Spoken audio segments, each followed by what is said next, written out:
자, 41페이지 보니까 이제 부동산 시장론이 나와요. 시장론. 예. 시장은 뭐 재화의 교환이 이루어지는 장소, 그러니까 뭐 거래가 이루어지는 공간이 시장이다라고 하는데, 일단은 한 장을 넘겨보니까 자, 42페이지 보니까요, 표가 하나 있는데, 표를 보니까 어디 칠판 볼까요? 왼쪽은 완전 퍼펙트한 완전 경쟁 시장이라는 게 있어요. 오른쪽은 무슨 시장 나왔어요? 불완전 시장 나왔어요? 그래요. 이제 부동산 시장이 있어. 저기 42페이지 맨 상단에 이렇게 표가 있는데, 왼쪽은 보니까 완전 경쟁 시장의 성립 조건, 오른쪽은 부동산 시장의 경우, 뭐 이렇게 나와 있죠, 지금. 그죠? 자, 그러면 어디 볼게요. 완전 경쟁 시장은 현실하고 동떨어진 시장이에요. 모든 측면에서 완전 퍼펙트한 시장을 완전 경쟁 시장이라고 그래요. 현실의 시장이 아니거든요. 예. 자, 근데 이제 여러 가지 조건 중에 완전 경쟁 시장은 예를 들어서 이제 그 표에 보니까 맨 네 번째 보니까요. 완전한 정보가 있고 정보 비용이 없다, 요 소리가 있죠. 네. 그렇죠. 그러면 이제 그냥 들을게요. 완전 퍼펙트한 시장은 모든 사람에게 모든 정보가 완벽하게 다 공개되어 있는 시장이다 라고 이렇게 이야기하면서 용어 하나만 살펴볼게요. 우리 책엔 지금 안 나왔지만 시험에 어떤 용어 나오냐면, 완전 경쟁 시장은 정보의 대칭성이 이루어진다, 이런 말이 있어요. 그럼 대칭의 반대가 뭘까요? 그렇지. 현실의 부동산 시장은 정보의 비대칭성, 이런 말이 있는데, 우리 요 용어 한번 봐야 돼, 일단은. 예. 자, A4 용지가 이렇게 있어요. A4 용지가 있는데, A4 용지에다가 알파벳 U자를 써봐, U자. 그래가지고 절반을 접으면 왼쪽과 오른쪽이 정확하게 겹칩니까? 네. 그죠? 그걸 갖다 대칭이라고 그래요.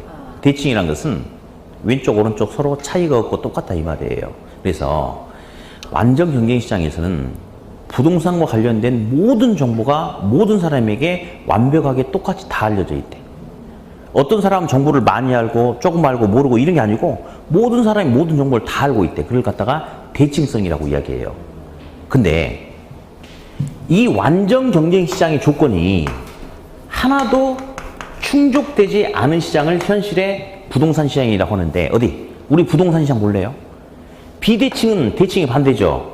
네. A4 용지에다가 알파벳 L자를 써. 네. 그래가지고 절반 접어봐요. 대칭이 돼, 안 돼? 안 되죠. 네. 비대칭이란 것은 왼쪽, 오른쪽이 똑같지 않다, 다르다, 이거예요. 우리 현실의 시장에서는 어떤 정보를 많이 아는 사람, 조금 아는 사람, 모르는 사람, 모든 사람이 다 똑같은 정보를 다 알고 있는 게 아니고 다 차이가 있어요, 없어요? 다른 정보를 알고 있는 거죠. 그걸 갖다 정보의 비대칭성 또는 불완전성, 뭐 이렇게도 이야기해 줍니다. 그래서 완전 경쟁 시장 조건이 하나도 충족되지 않은 시장을 현실의 부동산 시장이라고 하는데, 그러면 부동산 시장은 완전 경쟁 시장이 아니죠. 완전의 반대가 뭘 것 같아?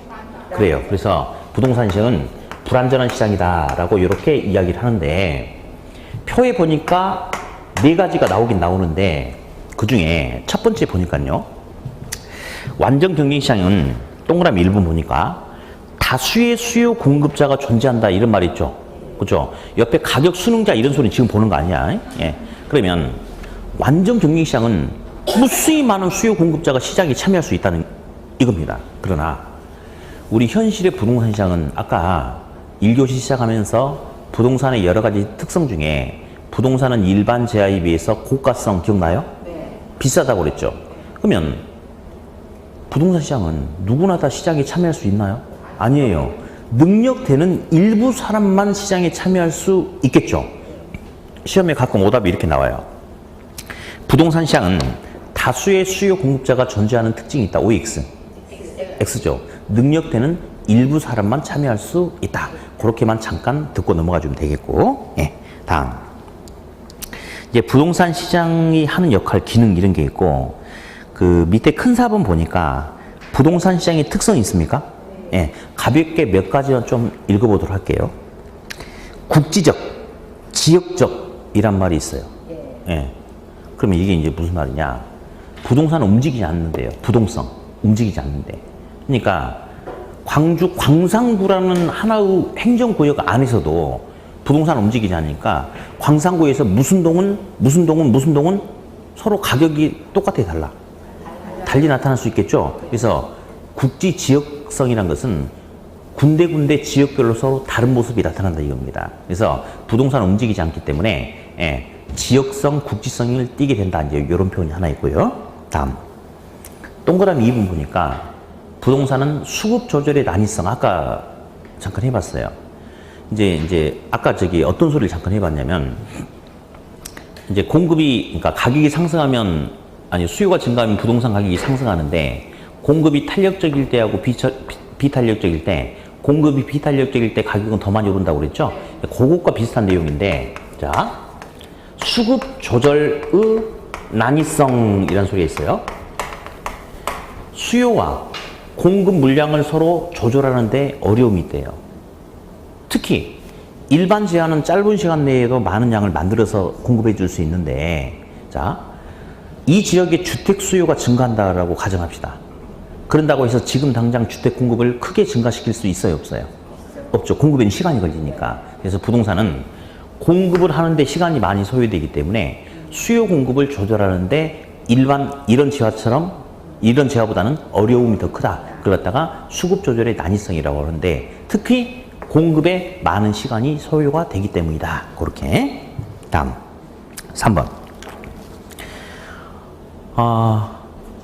앞에 있는 이 학생이 벤츠 1억 원짜리 벤츠를 샀대요.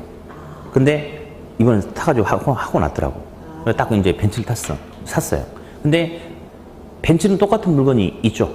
많이 있죠. 그러면 야, 너 얼마 주고 샀어? 그랬더니 아니 그냥 샀어. 그랬는데 가격 안 알려줘도 금방 알 수 있어요. 그 모델은 가격이 정해졌기 때문에. 근데 부동산은 움직이지 않아. 그리고 똑같은 게 없어. 물리적으로 완벽하게 똑같지 않아. 그러니까 둘 사이에 거래가 이루어졌는데 가격이 얼마의 거래가 이루어졌는지 어떤 조건 하에서 거래가 이루어졌는지 이런 것들이 완벽하게 오픈돼야 안 돼요. 안 되죠. 그래서 거래의 어떤 조건이라든지 대상 등이 은밀하게 이루어진다. 비공개성, 은밀성 이렇게 이야기하고요. 동그라미 4번 보니까 비표준화성이란 게 있죠. 이제 동그라미 니은에 보니까 부동산 시장은 일물일가의 법칙이 성립되지 않는다 이런 말이 있어요. 자, 그래서 잠깐 한번 용어만 들어볼게요. 일물일가의 법칙이라는 용어가 있어요. 일물일가의 법칙. 일물일가라는 것은 하나의 물건에 하나의 가격이다. 뭐 사실 그 용어를 몰라도 상관은 없으나 그건 아니고 정확하게 말하면 그건 아니고 자, 그 담배가 있어요. 담배가 있는데 담배는 4,500원이에요. 여기 사든 저기 사든 4,500원이거든요. 근데 나이트 클럽을 가든지 아니면 단란주점을 가지고 그 웨이터한테 담배 하나 갖다 주세요. 그러면 사다 드릴게요. 그래. 그러면 4,500원 주면 어떻게 해요? 이런 씨야 할지 몰라. 그러니까 10,000원을 줘야지 사다 주는 거야. 그러면 있잖아요. 담배가 4,500원인데 그런 시장은 10,000원 주고 사는 거야. 그러면 그런 시장은 합리적인 시장이 아니라서 그래. 예. 근데 이 일물일가라는 것은 동일한 시점에 동일한 시장에서 동일한 물건에 대해서는 이를 대표할 수 있는 하나의 값이 존재할 수 있다 이 말입니다. 그러니까 담배는 합리적인 시장에서는 지금 현재 시점에서는 편의점을 가든 롯데마트를 가든 어딜 가든 가격이 다 똑같습니까? 그걸 갖다가 이제 일물의 일가다라고 그렇게 이야기를 해요. 근데 담배는 일물일가 법칙이 적용되는 게 똑같은 물건이 있어서 그래요. 근데 부동산은 비슷한 유형의 물건 있을지라도 물리적으로 완벽하게 똑같은 부동산이 세상에서 존재하지 않아. 그래서 부동산은 일물일가 법칙이 적용되지 않는다라고 이야기해요. 자, 이거 볼게요. 도로 옆에 같은 동네예요. 1번지 토지하고 2번지 토지가 있는데 면적이 둘 다 100제곱미터입니다. 면적이 똑같죠? 그렇죠? 둘 다 지목됩니다. 똑같죠? 예. 용도, 지역, 지구 다 똑같이 적용받아. 그러면 똑같죠? 그렇지만 똑같지 않아요. 위치가 다르잖아요. 비슷할 뿐입니다. 현대 힐스테이트 아파트 101동이야. 101동에 101호하고 901호는 면적이 똑같나요? 구조는? 똑같죠? 가격은? 안에 위치가 다르잖아요. 공간 위치가. 그럼에 따라서 일조, 통풍, 보안 이런 것에 차이가 있기 때문에 가격이 달라질 수 있는 거죠. 그래서 세상에는 유사한 비슷한 유형의 부동산이라는 물건은 존재하지만 물리적으로 100% 완벽하게 똑같은 부동산은 존재한다, 안 한다? 안 한다. 그래서 부동산은 일물이가 법칙이 적용된다, 안 된다? 안 된다. 다음, 이제 나머지는 뭐 그냥 넘어가도 되겠고요. 다음에 이제 43페이지 보니까 주택시장이 있는데 한 장 이제 그냥 넘겨버리세요. 네. 넘겨보니까 이제 보충 설명에 유량 저량이 나오네? 네. 들어봤죠? 네. 근데 이제 어디 이거 한번 볼게요.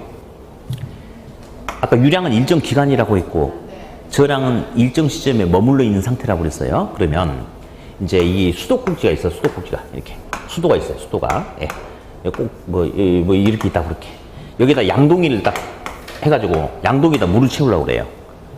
수도꼭지 틀을게요. 틀면 여기서 물이 나옵니까? 5분 동안 수도꼭지를 열어놓으면 5분이라는 기간 동안 물이 계속 흘러내려오고 있죠. 이게 유량이 저량이에요. 유량이죠. 유량. 자, 5분 지났어요. 물이 이만큼 찼대. 수도꼭지를 잠궜어. 그랬더니 더 이상 물은 나와, 안 나와? 안 나오고 물이 차서 머물러 있는 상태가 되는 거죠. 이게 저량이거든요. 일정 기간 유량, 일정 시점 저량이야. 근데 이제 동그라미 5번에 보니까 동태라고 있죠. 먹는 동태가 아니에요. 운동할 때 그 동자거든요. 예, 동태라는 것은 움직이는, 변화되는 모습이야. 그러니까 유량은 일정한 기간 동안에 뭔가 변화가 이루어지고 나타나는 모습이죠. 그래서 이제 동태라고 이야기해요. 그 옆에 정태라고 와 있죠. 그것은 현재 머물러 있는 상태를 말해. 그래서 유량은 어떤 기간 동안 뭔가 변화되는 모습이니까 동태, 저량은 어떤 시점에 머물러 있으니까 정태, 뭐 이런 표현을 쓰기도 한다는 거 참고로. 네. 자, 그 밑에 이제 큰 6번을 보니까, 그리고 이제 제가 저번 주에 그 강의 진도표를 드렸잖아요. 근데 계획표를 드렸는데 제가 저번 주에 뭐라고 했냐면 그 계획은 계획일 뿐이라고 했어요. 의미 없어요. 그냥 첫 수업이라서 그냥 드린 것 뿐이고 강의 계획 없습니다. 이번 11월달, 12월달은 시험에, 그러니까 우리가 이제 1월달에 이제 기본서 가지고 수업을 하기 위해서 우리가 한번 들어봐야 될 용어들 가지고 그냥 프리하게 그냥 대화하면서 이야기하면서 수업할 거니까 저번 주에 뭐 강의 진도표 드렸던 것은 아무 의미가 없어요. 계획일 뿐. 계획은 실천 안 해도 되는 거거든요. 그리고 수업은 저는 항상 11월달, 12월달은 무조건 1시 전에 끝납니다. 무조건. 그래서 3교시만 무조건 할 거예요. 예, 가볍게. 예. 그래서 더 하자고 이런 소리 하지 마세요. 그 민법은 저번 주에 했죠? 몇 시에 끝났어요? 1시에 끝났어? 그럼 괜찮네. 어쨌든 11월달, 12월달은 공부하는 뭐 요령이라든지 분위기 익히고, 그 다음에 1월달 기본서 가지고 책 수업하기 위해서 필요한 소리를 부담 없이 흘려 들어주는 거기에 중점을 둬야지 공부를 많이 하는 거는 의미 없어요. 의미 없어. 그래서 어쨌든 몇 시에 끝나냐 이런 것도 물어보지 말고 약속도 1시에 잡으면 돼. 1시에. 선생님 정말 급한 약속이 있습니다. 그러면 10분 일찍 끝내줄 수도 있어요. 나는 일찍 끝내자면 좋거든. 네. 저는 이제 그 수업을 원래 길게 안 해요. 1월달 가도 이제 다른 과목들은 뭐 1시 50분, 2시 끝나는데 저는 무조건 1시 반에 끝냅니다. 1시 반에. 무조건. 심플하게. 그렇게. 그래서 절대 수업 오래 하자고 뭐 이런 소리 하지 마세요. 서 있는 게 얼마나 힘든지 알아? 이게? 다음. 큰 6번에 보니까 여과 과정이라는 게 있어요. 여과 과정. 여과란 건 이제 뭔가를 걸러주는 게 여과인데, 뭐 정수기 필터에서 뭔가를 걸러준다, 뭐 이런 것들. 맨 밑에 보니까 동그라미 기역에 하향 여과. 맨 밑에. 동그라미 니은에 상향 여과. 여기 있는데, 요거 가지고 개념 한번 잡아볼 거예요. 여과작용. 여과. 뭔가 걸러준다. 자, 첫 번째. 상향 여과라는 용어가 있어요. 상향 여과. 두 번째. 하향 여과라는 게 있어요. 근데 이제 설명하기 전에 이제 주택 가지고 이야기할 텐데 이제 고가주택, 저가주택 가지고 이야기할 거예요. 근데 상향 여과라는 것은 그냥 그 용어가 주는 어감이 종전보다 물리적인 상태가 좋아진다, 안 좋아진다? 그냥 찍어봐. 좋아진다. 그래서 필터링 업 뭐 이렇게 이야기를 해요. 이렇게 하니까 이상하다. 그런 의도는 아니었어요. 그래서 뭔가 주택을 이렇게 저렇게 하니까 주택의 물리적인 상태가 좋아진다. 그래서 필터링 업 상향 여과를 하고, 하향 여과는 필터링 다운이라고 해요. 다운. 그러니까 어떤 사건이 뭐 어떤 게 이루어지니까 뭐 나타나니까 주택의 질이 나빠진다 이런 건데 볼게요. 저가주택 지역이 있어요. 이걸 갖다가 저가주택 지역은 노후됐고 조그만하고 뭐 기반시설도 뭐 형편없고 그러니까 주로 이제 저소득층들이 살고 있을 텐데, 이런 주택이나 주택지역을 유지 보수 개량하든지 재건축이나 재개발을 한다면 고가주택이나 고가주택 지역으로 바뀔 수 있나요? 그렇죠. 이게 바로 상향여과예요. 좋아졌잖아. 이렇게. 근데 하향여과는 고가주택 지역이 고가주택이 있는데요. 한 5년 지나니까 뭐 페인트도 벗겨지고 그랬대. 그럼 다시 유지보수 할 수 있죠? 그렇죠. 그러면 상태 좋아지겠지. 근데 또 5년 지나다 보니까 물리적인 상태가 안 좋아져. 그러면 주인은 계속 고치는 거 아니에요. 어느 정도 시점 상태가 지나면 고쳐봐야 돈이 안 될 수도 있어. 그러면 언젠가는 시간이 흘러감에 따라서 주택을 방치하는 상황이 생기겠죠. 그렇죠. 그러면 언젠가는 고가주택 지역이 저가주택 지역으로 바뀔 수도 있나요? 그렇죠. 필터링 다운해서 하향여과다라고 그렇게 불러줍니다. 자, 이제 이 둘 중에서 어떤 놈은 개념만 나오고 어떤 놈은 개념과 함께 어떤 내용이 강조가 되는 거거든요. 자, 근데 시장에서 상향여과하고 하향여과하고 어느 한 과정은 아주 강압적이고 억지스러운 상황이 생기는 거고, 어느 한 경우는 아주 자연스러운 모습이거든요. 둘 중에 어떤 게 자연스러운 모습일까요? 요게 자연스러운 모습이에요. 새 것이 시간이 지나면 언젠가 흠것이 된다. 이게 자연스럽죠? 그렇죠? 이게 우리 시험의 주예요. 요거는 있잖아요. 극히 강압적이고 사회적 갈등을 유발하고 억지스러운 모습이거든요. 볼래요? 우리 도심 지역 중에 우리 광산구라는 지역도 보면요. 이렇게 택지 개발이 최근에 돼가지고 이렇게 주거 환경이 좋을 수도 있고 좀 오래된 이렇게 구도심도 있을 수 있잖아요. 그러면 이 저가주택 지역에는 당연히 저소득층들이 살고 있겠는데, 자, 그러면 도심지 내에 그러니까 도심 지역 내에서 구도심 있죠. 일부 구도심. 이런 데는 땅값이 싸겠어, 비싸겠어? 싸. 그 지역 전체 내에서는 싸지만 그래도 비싸. 왜? 재건축, 재개발에 대한 기대감이 반영이 되는 거죠. 그러니까 비싼 거예요. 그래도 비싼 거야. 그러면 이렇게 저가주택 지역, 그러니까 저소득층들이 살고 있는 이 동네에 살고 있는 저소득층은 저소득층 소유자가 아니고 대부분 임차자입니다. 임차자. 그러면 이 저가주택 지역은 주거 환경이 좋아, 안 좋아? 안 좋아. 근데 저소득층들이 왜 여기 살까? 1번, 저소득층들은 원래 불량한 주택을 좋아하니까. 2번, 임대료가 싸니까. 2번이죠? 그렇죠? 그러면 이 사람들은 주거 환경은 안 좋지만 자기 소득이 낮다 보니 자기 낮은 소득 가지고 그나마 감당할 수 있는 여기 살고 있단 말이에요. 임차자 형태로.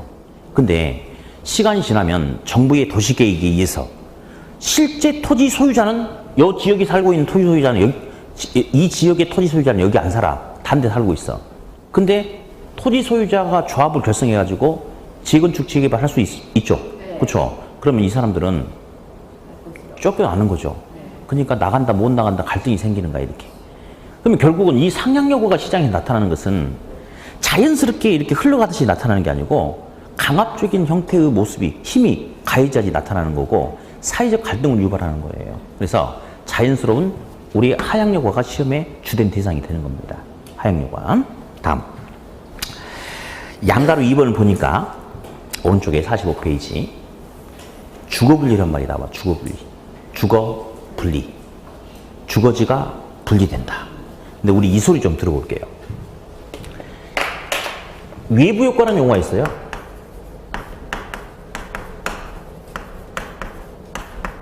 외부 효과라는 것은 외부로부터 이 물건이 있는 외부 지역으로부터 영향을 받는 게 외부 효과예요.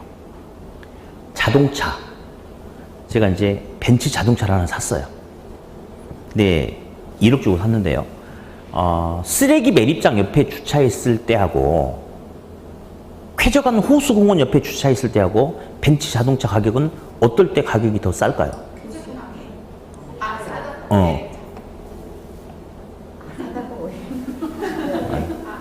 싸다고 때린다고? 똑같죠? 자동차는 움직이는 물건이에요. 그러니까 자동차 그 자체에 따라서 가격이 결정되는 것이지 자동차가 주차되어 있는 그 주변적인 상황은 자동차 가치에 영향 줘, 못 줘? 못 주는 거예요. 근데 부동산은 움직인다, 움직이지 않는다. 부동산은 움직이지 않아요. 그러니까 부동산은 움직이지 않거든요. 근데 이 부동산 옆에 혐오시설이 들어온다고 해서 부동산, 야, 토지야. 우리 토지 옆에 혐오시설이 들었으니까 재수 없으니까 딴 데로 가자고 데리고 갈 수 있어, 없어? 없어요. 그러니까 부동산은 움직이지 않기 때문에 부동산을 둘러싸고 있는 외부 지역에서 어떤 변화가 생긴다면 그 영향을 그대로 받아들일 수밖에 없죠. 그렇죠? 그게 바로 외부 효과입니다. 부동산은 움직이지 않기 때문에 외부로부터 영향을 받는다. 이게 외부 효과인데 크게 두 가지가 있어요. 하나는 정의 외부 효과라는 게 하나 있습니다. 또 하나는 부의 외부 효과라는 게 하나 있어요. 자, 먼저 볼래요? 내 토지 옆에 내 부동산, 내 아파트라든지 토지, 내 부동산 인근 지역에 학교가 들어선대. 어디? 외국어 고등학교하고 초등학교, 중학교하고 어떤 학교가 주택 가치에 미치는 영향이 훨씬 더 크겠어요? 외고? 아니야. 외고는 있잖아요. 주택 가치에 영향 전혀 미치지 못합니다. 전혀. 외고가 거의 대부분 도심지 한가운데 있지 않고 도심지 외곽에 있죠. 통상. 예, 그리고 있잖아요. 이런 게 있어요. 그 외고 다니는 애들은 싹이 이미 났어. 공부 잘하는 싹. 그리고 이놈들은 스스로 알아서 해. 외고 인근에는 학원가 그렇게 잘 발달되지 않아요. 왜? 자체적으로 스스로 알아서 잘하니까. 근데 이제 초등학교, 중학교 때는 아직 부모들은 이놈이 싹이 지금 아직 정확히 나온 게 아니거든. 좀만 투자하면 싹이 나올 것 같거든. 그러니까 학원가 형성이 잘 되는 거예요. 그래서 아직 이놈의 싹이 정확하게 나오지 않았기 때문에 막 투자를 하는 거야. 그러니까 외고는 부동산 가격이 전혀 영향 못 미치는 거고 좋은 초등학교, 중학교가 부동산 가격에 훨씬 더 큰 영향을 미치는 거예요. 판교 신도시 들어보셨죠? 예. 저도 이제 군 생활을 그 옆에서 마지막에 좀 하고 그랬는데 그때 퇴직금 받아가지고 땅을 샀어야 되는데 무슨 짓을 했는지 모르겠어요. 예. 그러니까 저도 참 그런 기회가 있었는데 제가 이제 제대하면서 이제 이렇게 학교도 그때 같이 다니고 있었고 대학원도 다니고 있었고 막 그랬는데 그때 막 기회가 오긴 왔어요. 이제 그 자격이 있었거든요. 그래가지고 막 이제 지금처럼 개발되기 훨씬 전이었으니까 거의 한 15년 정도? 그 정도 됐으니까. 그래가지고 이제 아는 분이 부동산 거기서 같이 일을 한번 해보자 했는데 했어야 되는데 그때 갑자기 원래 제가 강의를 하려고 하진 않았는데 갑자기 이제 그 대학 교수님이 12시 넘어 전화가지고 어디가 강의가 빵꾸 났으니까 내일 가서 강의 좀 한번 해주라는 거예요. 그래가지고 우연찮게 했다가 발목 잡혀가지고 지금 이렇게까지 와버렸는데 그때 부동산 했어야 되는데 근데 판교 이제 맨 처음에 이렇게 뭐 동판교, 서판교 있으면서 이렇게 처음 부동산 개발 시작할 때 이렇게 제가 이제 그때 분당에서 또 강의를 하고 있었거든요. 바로 옆이니까. 근데 처음에 이제 1차로 이렇게 첫 블럭이 개발이 이제 완료가 돼가지고 입주를 하는데 사람들이 거의 안 왔어요. 최저 분양가보다 일부 떨어지게 됐어요. 전세가는 형편없었어요. 그 당시에. 근데 그래가지고 뭐 유령 도시 그랬거든요. 근데 그것도 한 6, 7개월 만에 확 상황이 반전돼 버렸거든요. 그 이유가 거기에 좋은 사립초등학교로 딱 들어가 버린 거야. 그랬더니 전세 물량 싹 빠져버리고 그때 아마 제 기억으로 전세가 거의 한 1억 정도 돼 있던 것 같아요. 지금은 한 5억, 막 6억 막 그럴 텐데, 아마 그럴 거예요, 아마. 그러니까 처음에는 그런 뭐 교육시설 이런 게 없으니까 다 분당으로 그냥 있는 거고, 근데 그게 생기니까 싹 사람들이 그렇게 간 거야. 그래가지고 확 뛰어버린 거예요. 그래서, 요거는 이제 시험에는 안 나오겠죠. 다음 중 주택 가격에 큰 영향을 끼칠 수 있는 게 뭐냐? 1번 초등학교, 5번 외국 고등학교. 이런 건 안 나와. 안 나오는데 그냥 어쨌든 그건 좀 알아두시고. 예. 자, 그래서 이제, 좋은 학교 시설이, 공원 시설이 들어오면 부동산 가격이 올라갈 수 있겠죠. 네. 그래서 그걸 갖다가 정의 외부 효과다라고 불러줍니다. 그러면 그런 시설들은 사람들이 선호합니까? 혐오합니까? 선호하죠. 선호하죠. 선호한다를 뭐라 불러주냐면요. 핀피 현상이다라고 불러줍니다. 핀피 현상. 프리스 인마이 프런트 야드 현상이다. 라고 이렇게 이야기해요. 핀피. 너는 좋으니까 제발 내 곁에 와달라. 이렇게. 예. 핀피. 다음. 사회적으로 낙골당, 화장터, 장례식장 필요합니까? 필요하죠. 필요한데 우리 동네에 들어서는 건 싫어하잖아. 그렇죠? 그런 게 들어서면 일반적으로 부동산 가격은 하락하니까. 그죠? 그래서 그런 시설들이 들어가지고 부동산 가격이 하락하는 것을 부의 효과라고 이야기해요. 그러면 이 부의 효과는 사람들이 혐오한다 이겁니다. 혐오한대. 그래서 안 왔으면 좋겠대. 님비 현상이라고 그래. 님비 현상. 예. not in my backyard 현상. 너는 싫으니까 내 앞에 오지 말고 저리 가버려라 이거지. 예. 그걸 갖다가 님비 현상이라고 그래요. 그러니까 이제 그 신문 같은 데 보면 님비 현상이라는 용어가 자주 나와요. 왜냐면 이제 보세요. 예를 들어서 뭐 이제 뭐 문제도 많지 뭐 사드 문제도 그렇죠. 뭐 이제 장례식장이라든지 화장터, 쓰레기 매립장. 이건 사드는 꼭 필요한 건 아니에요. 예. 말을 잘못했어요. 근데 방금 이야기했던 장례식장, 화장터, 쓰레기 매립장은 사회적으로 꼭 필요합니까? 필요합니다. 필요한데 또 불구하고 우리 동네 오는 건 싫잖아. 그걸 갖다가 이제 님비 현상이 나타난다. 그렇게 표현해줘요. 이렇게. 그러면 좋은 학교 시설은 뭐고요? 선호, 정의예부과 핀피고. 쓰레기 매립장 이런 것은 혐오, 님비, 부예부과죠? 그러면 어디? 님비, 자, 볼게요. 사람이 기분 좋으면 욕이 나옵니까? 기분 안 좋으면 욕이 나오는 거죠? 그러면 혐오 시설이 우리 동네로 들어오면 사람들이 좋아하겠어, 싫어하겠어? 싫어하면 입에서 어떤 욕이 나와야 되냐면요. 이런 욕이 나와요. 쉬는 시간 알아서 읽어보세요. 예? 그래서 욕 나오면 무슨 예부효과다? 부예부효과다. 자, 어쨌든. 자, 이렇게 됐고. 이제 시험에 이제 영어가 좀 나와요. 영어가 우리 시험은. 근데 영어는 이제 이게 쓰라는 게 아니고 어떤 식으로 나오냐면 이제 오답이 정의의 외부 효과는 님비 현상이라 한다. 한글로. 맞아, 틀려? 틀렸죠? 핀피죠? 부의 효과는 핀피라고 한다. 틀렸죠? 부의 효과는 뭐죠? 님비니까. 그래서 이제 그런 표현들이 가끔 나와요. 그래서 일단은 외부 효과라는 용어를 한번 살펴봤고, 그 다음 이해부터는 칠판만 주목하면 돼. 칠판만. 네. 주거분리란 말이 나와요. 주거분리.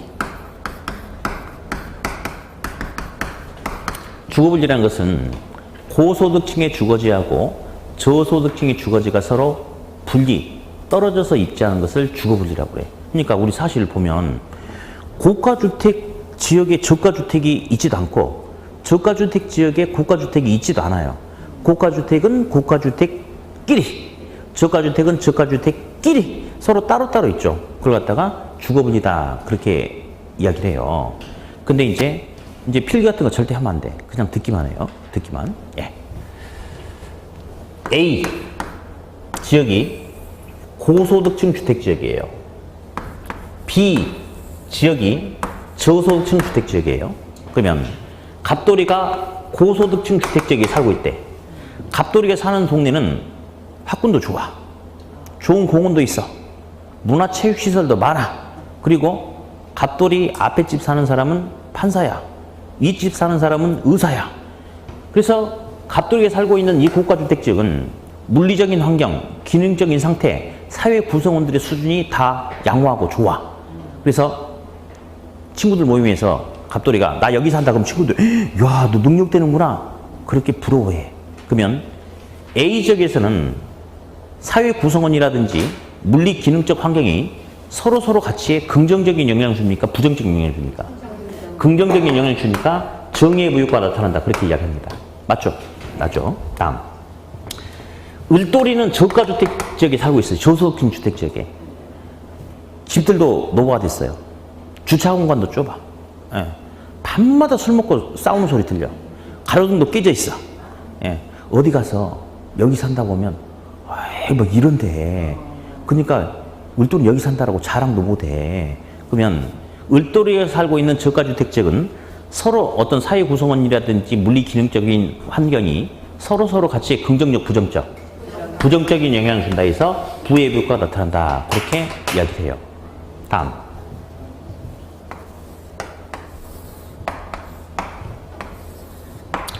저소득층들이 살고 있는 저소득층 주택지역, 고소득층들이 살고 있는 고소득층 주택지역 둘 사이에 경계가 있습니다. 섞이지 않아요. 경계가 있어요. 경계가. 그랬을 때 여길 C라고 할게요. C. 여길 D라고 할게요. D. C를 한번 읽어봐요. C를 읽어볼게요. C. 자, 저소득층들이 거주하고 있는 바운더리가 여기죠. 여기죠. 그 중에서 C 지역은 저소득층이 바라봤을 때 고소득층 주택지역과 가장 인접해 있는 지역이에요. 그래서 C 지역을 읽을 때 뭐라고 읽어주냐면요. 고소득층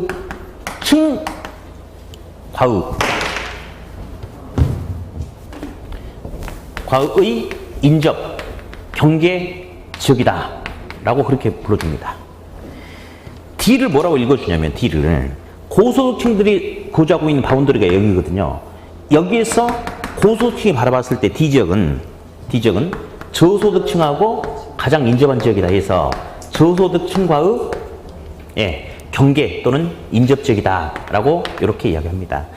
이 부분이 처음 공부하신 분들이 조금 헷갈릴 수 있어요. 근데 이제 이렇게 이야기하는 거예요. C지역은 누가 바라봤을 때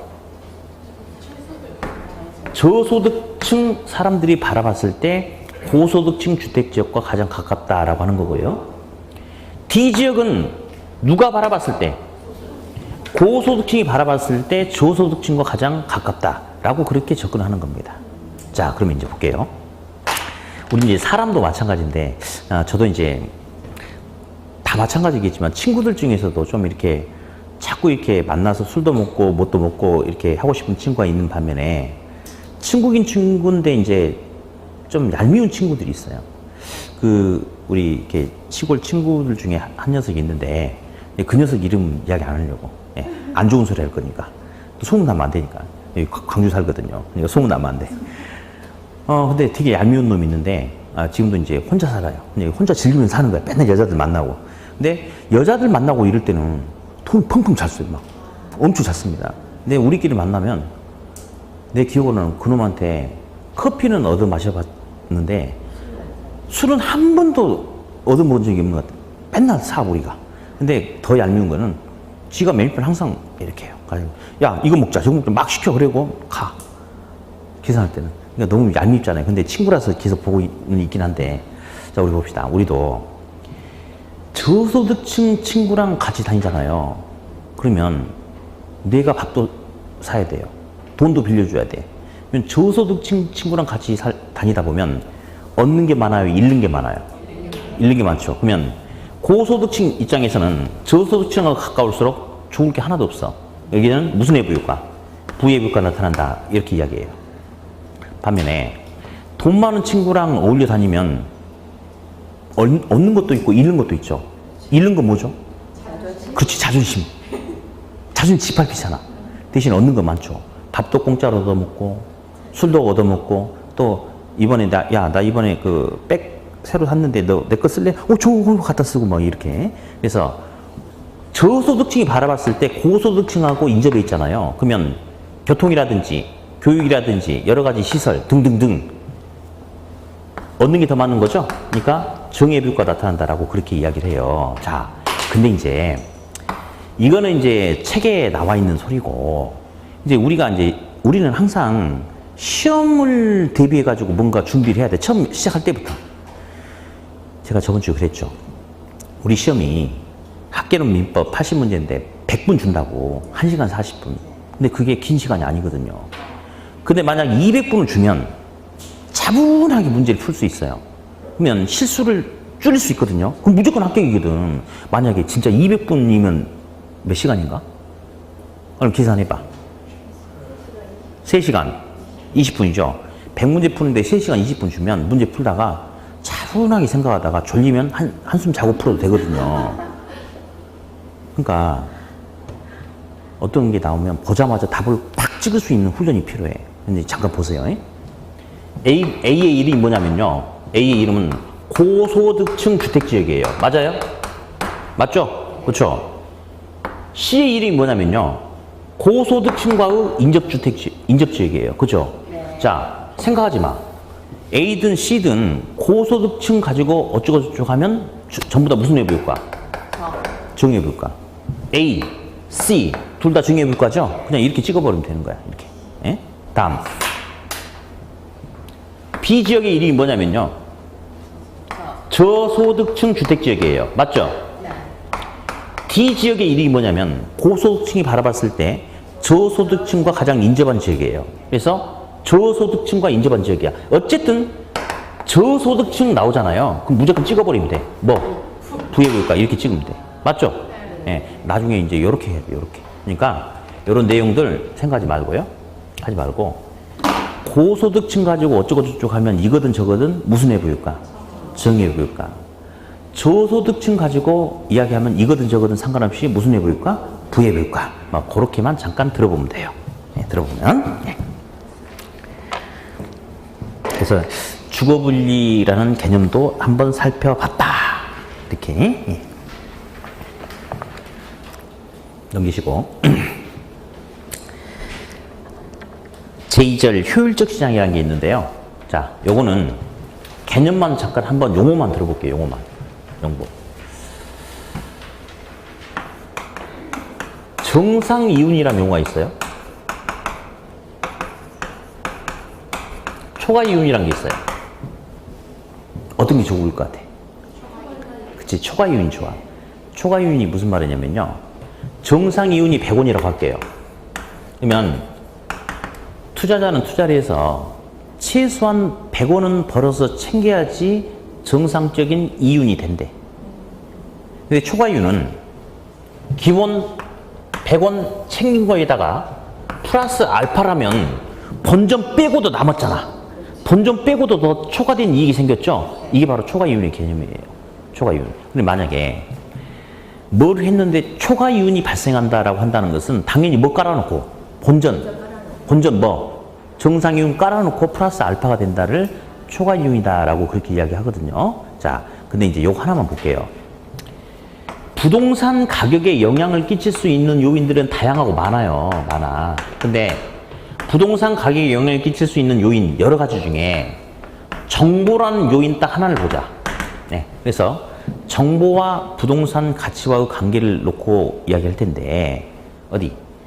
정보 하나만 갖고 이야기하는 거야. 그럼 정보는 있잖아요.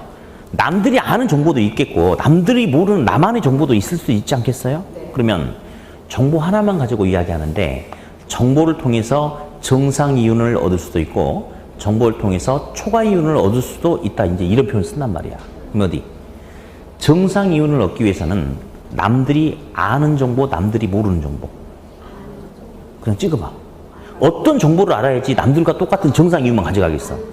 남들이 아는 정보를 나도 그만큼만 알면 나도 남들하고 똑같은 정상이윤만 가져간다. 이런 개념이고. 다음. 초과이윤을 얻으려면 정보 하나만 가지고 초과이윤을 얻으려면 남들이 아는 정보, 모르는 정보.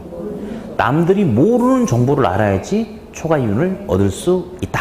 네, 그 정도만. 그 정도만. 그래서 일단은 정상이윤과 초과이윤이란 용어를 한번 봤고 정보를 통해서 정상이윤만 얻기 위해서는 남들이 아는 정보를 나도 똑같이 알고 있으면 딱 뭐만 가져가고 정상이윤만 가져가고 남들이 모르는 정보를 알고 있으면 나는 남들보다 더 많은 뭐를 초과이윤을 가져갈 수 있다. 그 정도만.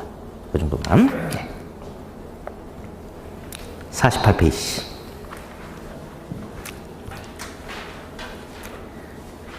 하단부에 보니까 제3절 지대론. 지대. 자, 우리 지대론에 대해서 이제 한번 볼 텐데요. 지대 이론. 땅을 사면 땅에 대한 소유권이 주어집니다. 땅 소유자를 우리 학계론에서는 지주라고 그래, 지주. 땅을 빌려 쓰는 임차인을 소장농이다라고 할 수 있겠죠. 그렇죠. 네. 그러면 지주는 자기 땅을 빌려주면 소장농으로부터 토지 사용료를 받는 거 당연한 거 아닌가요? 당연히 토지 사용료를 받죠. 그 토지 사용료를, 토지 임대료를 지대다라고 이렇게 이야기합니다. 지대.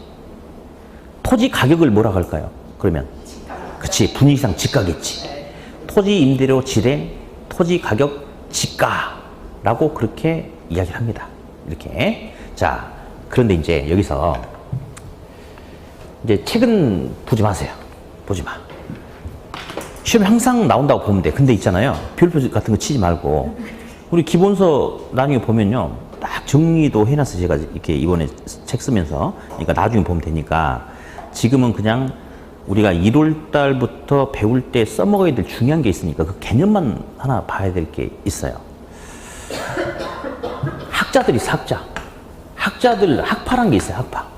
그러면 그냥 보는 거예요. 고전학파라는 사람이 있고 신고전학파라는 사람이 있어요. 그리고 이제 이 극비상인데 우리 학계론에 학자들이 좀 많이 나와요. 거의 한 이론이 한 40개 정도 나오나? 뭐 그래. 근데 우리 학계론을 흔히 살생부라고도 해요. 살생부. 뭐라고요?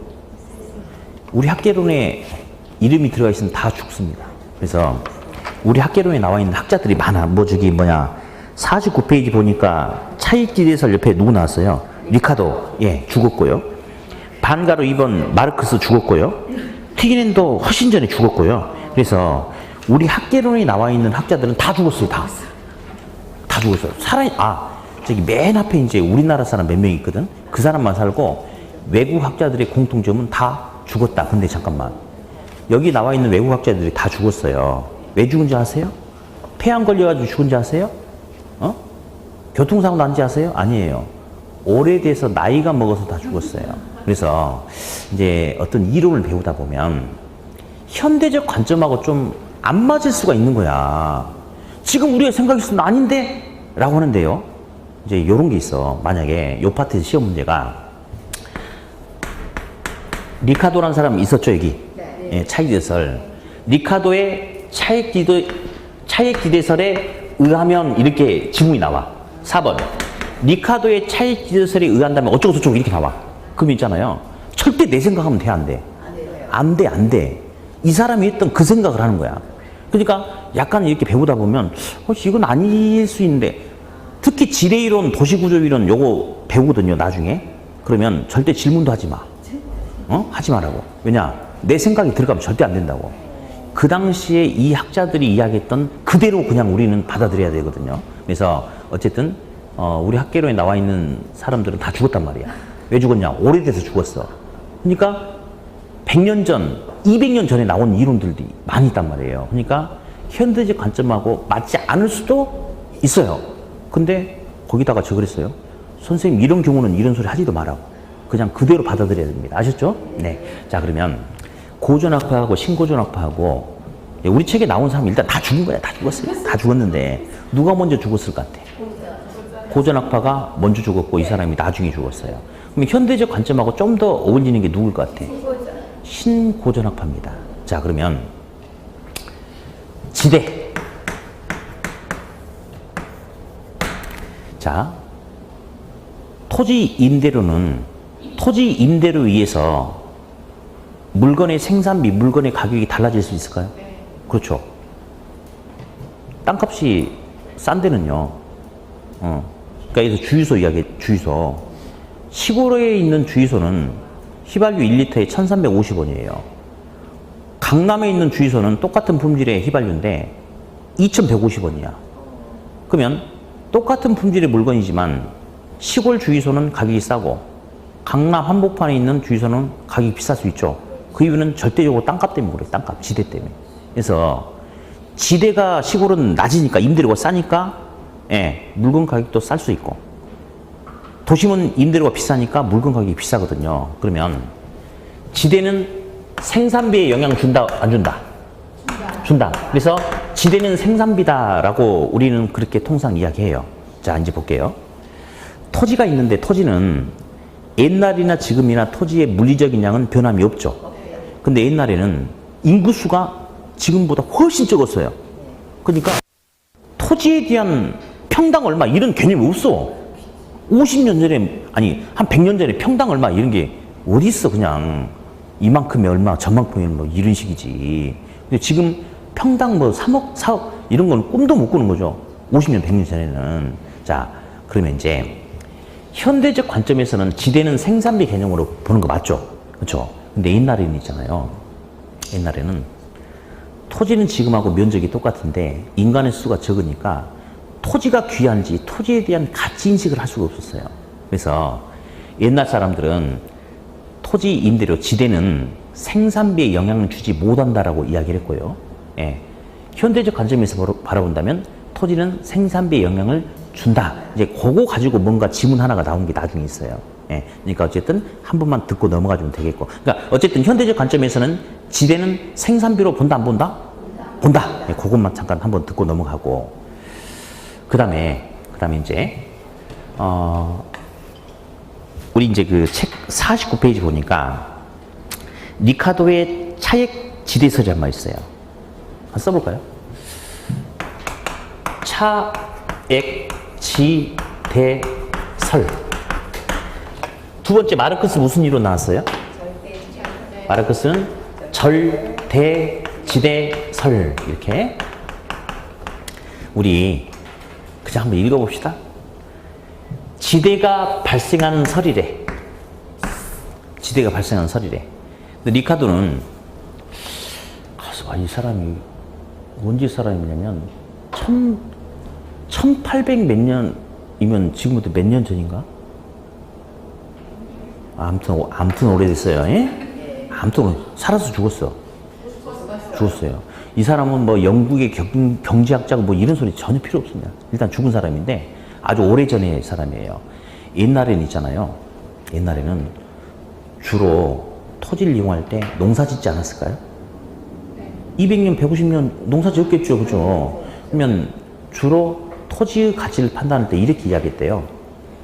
한 주먹의 씨앗을 뿌렸는데 토지가 비옥에서 수확 물량이 많이 나오면 좋은 토지고 비싼 토지고, 똑같은 씨앗을 한 주먹 뿌렸는데 토지가 척박해가지고 수확량이 조금 나오면 안 좋은 토지다. 그런 식으로 접근했다는 거야. 그래서 지금 여기는 이렇게 나왔지만 나중에 기본서 책 나오면 농업지대이론 이렇게 나올 거예요. 농업지대이론. 그러니까 그러니까 농업 관점에서 풀어준다 이거죠. 그렇게 정확히 나올 거예요. 그냥 지금은 듣는 거예요. 그냥. 그러면 리카도는 토지의 생산력 비옥도 차이에 따라서 지대 금액이 달라질 수 있다. 그게 바로 차액지대설입니다. 토지 생산력 비옥도 차이에 따라서 한번 해볼까요? A 토지, B 토지, C 토지가 있는데 A 토지는 농사 지으면 쌀이 10개가 나온대. B 토지는 농사 지으면 쌀이 7개가 나온대. C 토지는 농사 지으면 쌀이 5개 나온대. 자, 리카도가 봤을 때 가장 비싼 토지는 누구? A. 그렇지. 생산력의 차이에 따라서 A 토지가 생산력이 가장 높죠. 그래서 A 토지가 제일 비싸다라고 그렇게 이야기했어요. 그게 바로 차익지대설이야. 생산력의 차이에 따라서 지대라는 금액이 달라진다. 차익지대설. 하나만 더 갑시다. 근데 이제 생산해서 팔면 생산물 가격이 나오죠. 근데 그게 다 온전한 자기 돈이 아니에요. 저희 아버님도 연세가 이제 70 후반 되셨는데 정정하세요. 예. 뭐 정정하시는데, 그래서 이제 감사한데 이제 텃밭을 조금 이렇게 하세요. 근데 이제 자꾸 하지 말라고 하는데 자꾸 해. 그래가지고 이제 고추 팔잖아요. 그러면 이제 저한테 자랑스럽게 있잖아요. 야, 이번에 고추 팔아가지고 얼마 벌었다는데 얼마 되질 않은데, 너무 자랑스럽게 이야기하면 제가 아, 잘하셨어요 하고 전화 끊으면서도 속으로 나 진짜 하고 싶은 말이 있거든요. 뭐냐면 봄부터 고추 수확하기 전까지 나한테 자꾸 내 비자금 빌려가요. 뭐 사야 되니까 얼마 좀 빌려주라. 근데 받을 수가 있나, 이거를. 그러니까 결국은 아버지가 고추 이번 해가지고 1,000만 원 벌었다 이거예요. 그 돈 중에 거의 절대 다수는 내 돈이거든. 근데 나한테 빌려간 돈은 생각 않고 그냥 팔아서 챙긴 돈만 자기 돈이라고 생각하고 하는 거야. 그래서 뭐 달라고 하진 않지만, 그러면 있잖아요. 생산하기 위해서는 생산비가 들어가는 거 아니에요? 그렇죠? 그러면 생산비를 그냥 쌀로 계산해서 생산하면 쌀이 5가마가 들어간다고 할게. 5가마. 네, 5가마. 그러면 생산 비용이 쌀 5가마가 들어간다고 하자. 그럼 A토지는 생산비 빼고도 몇 개 남아요? 5개 남죠? 남죠. 그러면 A토지를 사용하기 위해서는 토지 임차인은 이런 게 있어요. 초과이윤과 정상이윤이 있는데 어떤 이윤이 좋아? 당연히 초과이윤 좋지. 그런데 정상이윤만 나온다면 토지를 이용하는 겁니다. 정상이윤만 나오면 손해보는 건 아니니까 토지 이용을 하는 거거든요. 그러면 A 토지를 차지하기 위해서는 얼마 범위 내에서 토지 임대료 지불이 가능해요? 5개죠. 예. 10개 생산해서 생산비 빼니까 5개 남았죠? 그러면 토지 사용료를 적게 주면 좋겠지만 5개를 다 줘도 정상이윤은 남는 거 아니에요. 그러니까 A 토지는 지대가 쌀 5가마다 이런 개념이에요. B 토지는 생산비 빼고도 쌀이 얼마야? 2개 남았네? 요만큼 지대가 발생할 수 있대. 근데 이제 문제는 C 토지는 5개 생산해서 생산비 빼면 남는 게 있어 없어? 없죠. 그러면 딱 생산비만 건져낼 수 있는, 딱 정상이윤만 건져낼 수 있는 토지 맞아요? 이런 토지를 최열등한 토지 또는 한계지라고 불러줍니다. 그냥 한번 읽어보자고. 암기 안 해도 괜찮으니까. 겨우 생산비만 감당할 수 있는 토지를 뭐라 한다? 최열등기 또는 한계지다. 그렇게 일단 이야기를 해요. 그러면 이 리카도란 사람은 뭐라고 이야기했냐면요. 그 이제 우리 뭐 경제학은 아니기 때문에 이제 리카도의 이론 보면 여러 가지 이론이 있는데 이 사람은 주로 비교를 통해서 뭔가를 이렇게 만들어내는 이론이거든요. 예. 분필이 계속 떨어지고 있어요. 지금 난장판이 됐는데 이걸 제가 실수로 그런 게 아니고 의도적으로 그런 거예요. 예. 왜냐면 우리 시험에 중요한 게 있어요. 그 토지나 건물은 금방 없어지는 물건이 아니고 효용이 장기간 지속되는 내구성이 있는 물건이라고 그래. 반해서 분필은 내구성이 있어요, 없어요? 예. 그래서 토지 건물은 내구재라고 하고 분필은 금방 깨지잖아. 이거 버려야지. 뭐 어떻게 하겠어요? 버려야지. 예. 그죠? 그러면 이런 것은 금방 쓰고 버리는 비내구재다. 이제 그런 게 있어. 그걸 보여주려고 깨트린 거예요. 예. 일부러. 뭐 실수는 아니고요. 예. 그러면서 또 시험에 항상 출제가 되는 게 있어요. 토지 건물은 내구성이 있기 때문에 투자하든 개발하든 관리하든 뭐하든 장기적 배려가 요구된다라고 이야기해요. 그렇죠? 근데 일반 제한은 장기란 개념이 있어요, 없어요? 이놈들은 운명이 어떻게 될지 모르는 거야. 방금 멀쩡하다가 제가 던지니까 깨져가지고 이렇게 다 쓰레기통으로 들어가야 될 놈이잖아. 그래서 어쨌든 부동산은 내구성이 있기 때문에 장기적 배려가 요구된다. 그러나 이런 일반 제한은 장기란 개념이 없다. 이걸 보여주려고 실수로 떨어뜨린 게 아니고 계속 분필을 깨트린 겁니다. 이해되셨죠? 네. 일부러 깨트린 거예요. 네. 자, 이제 볼게요. 이제 리카도는 이제 이렇게 이야기했대요. 이 최열등지 한계지는 겨우 생산비만 감당할 수 있기 때문에 리카도의 이론을 이해한다면, 자, 그럼 여기 보세요.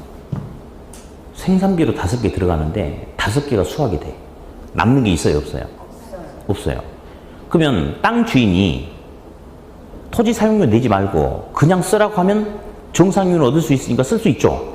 근데 토지 주인이 땅 사용하려면 임대료 내라고 하면 손해보는 거잖아.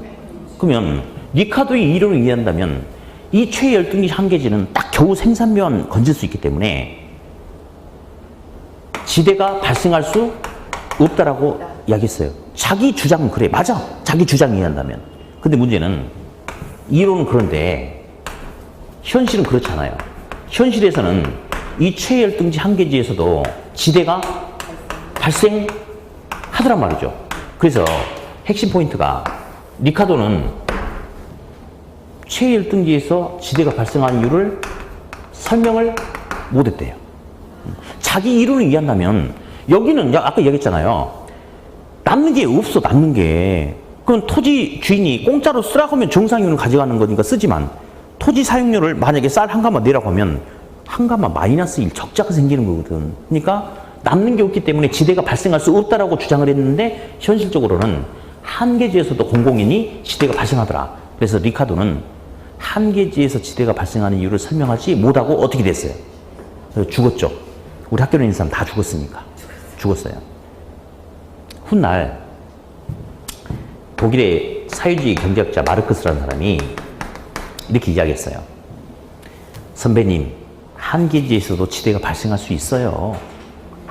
지대가 발생한 이유는 지대는 절대적으로 발생할 수밖에 없대요. 왜냐?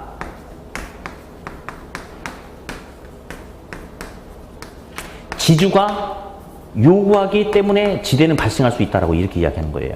무슨 말이냐면 땅 주인 입장에서는 임차인 사정 안 봐주겠다 이겁니다. 내 땅 쓰고 싶어? 사용료 내. 뭐라고?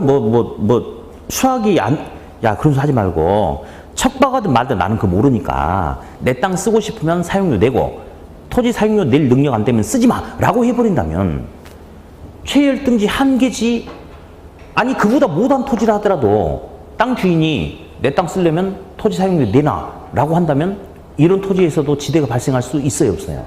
있죠. 그래서 리카도는 한계지에서 지대가 발생하는 이유를 설명하지 못했는데 마르크스는 한계지에서 지대가 발생하는 이유를 설명했다 못했다? 설명했다. 예, 요 정도만.